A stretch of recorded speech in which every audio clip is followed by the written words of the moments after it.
시간을 좀 가져야겠네요.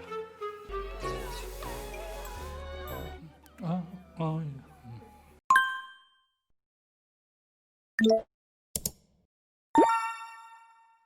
안녕하세요. 더불어민주당 국회의원 김두관입니다.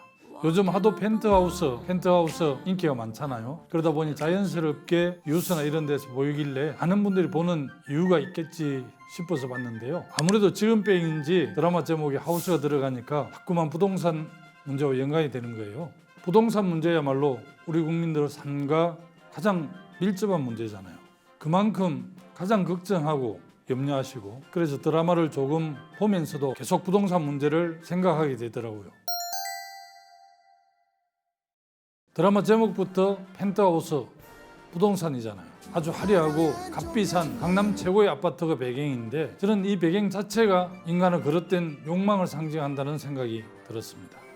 특히 드라마를 보면서 제가 충격을 받았던 게 부모의 그릇된 가치관이 자녀 세대에도 그대로 이식되어 있더라고요. 사는 곳, 사는 동네가 어디냐에 따라 사람을 판단하고 자신의 태도를 결정해버리는 모습이 참 쓸쓸했고요. 그러면서 또 한 가지 느낀 것이 부대물림이 이어지면 그만큼 격차는 더 벌어지고 불평등은 더 심각해지고 어느 순간에는 우리 사회가 돌이킬 수 없겠구나, 이런 생각이 들었습니다.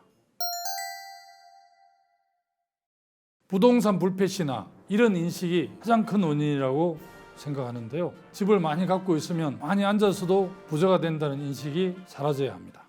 제가 작년 국정감사에서도 집중적으로 지적한 문제이기도 한데요. 먼저 주택임대사업자와 사업자를 내지 않는 3주택자가 주택 두 채를 처분할 경우를 비교를 해봤습니다.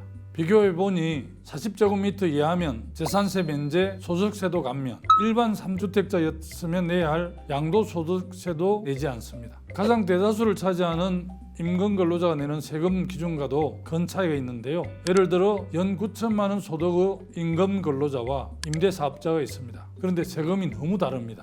임금근로자의 소득세는 1,224만 원, 임대사업자의 소득세는 325만 원입니다. 거의 4배 가까이 차이가 납니다. 그런가 하면 사업자 간의 형평성 문제도 있습니다. 예를 들어 10억 원으로 주택 임대업을 할 경우와 일반 제조업을 할 경우 세금을 한번 비교해 봤는데요. 임대사업자가 10억 원으로 60억까지 대출을 받아 재산세가 면제되는 아파트 18채를 취득했다고 가정해 보겠습니다. 그리고 마찬가지로 제조업자도 대출을 통해 60억 정도 공장과 대지에 투자했다고 가정해 보겠습니다. 양 사업자가 10년간 사업을 하고 재산을 매각할 때까지 총 세금을 비교를 해보니 정말 놀랍습니다. 제조업 사업자는 24억 원 가까이, 임대사업자는 6,690만 원 정도입니다. 임대사업자에 대한 세금 감면 혜택이 너무 과도한 거죠. 집도 없고 이래서 월급 받는 보통의 국민들이 이걸 쉽게 납득할 수 있을까요? 오죽하면 주님 위에 건물주님이라는 이런 말까지 나왔을 정도지 않습니까?